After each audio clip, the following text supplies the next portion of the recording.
I want to know. Now, you're a free market guy. You're a libertarian guy. Okay, that's good.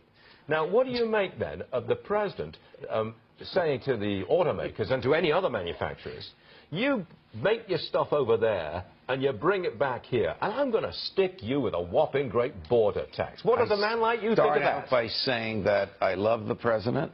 I am happy he is in office.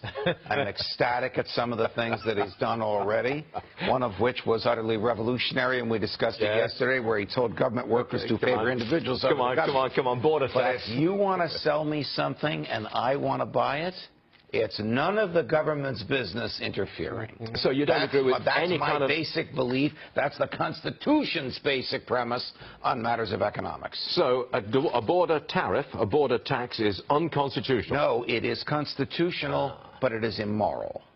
It is immoral for the government to interfere with consensual free trade. But does it have the authority to under the Constitution? It has the express authority to do so. In Congress, not the president. In all other respects, you think what Mr. Trump has done so far is just fine and dandy, but the border tax is an affront to our morality. Well, he can't impose a border tax on his own, but he is threatening to do so by asking Congress to impose the border tax. If Congress votes the tax and he signs it into law, it is valid, lawful, and constitutional, but it interferes with the free market. It will make things more costly, and it also punishes managers of money from doing what is best for those who have given the money to manage. But it might also encourage the employment of Americans in America and at raise prices. I mean, whenever the government... How do you know that?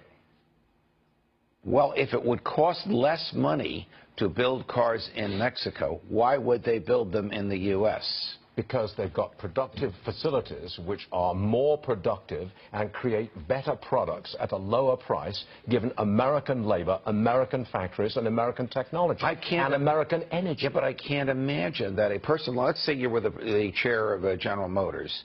Why would you want to build a product in America if you could build a better one cheaper outside of America? Because I owe the American taxpayer at General Motors, I owe the American taxpayer $12 billion. And I want to get on the right side of our new president. So I'm working in the interests of General Motors by bringing those jobs back to the United States of America. Sound more like a politician to me. Me? Yes. Moi? Well, the argument that you're making, my argument is a lot less complex. I want to buy, you want to sell. Yeah, only the government gets involved, it makes it more costly. But the same thing could be said of very tough fuel standards, right? I want to buy a car that doesn't have any emission standards whatsoever, but I'm not allowed to do that because the law of the land is that we're protecting consumers by putting in these very tough fuel standards. I don't know what that has to do with where General Motors builds its plants. But I'm just saying, the same issue. There is no freedom of commerce between individuals, between companies in this country. There are all kinds of regulations, which, by your standards, are all immoral. Yes.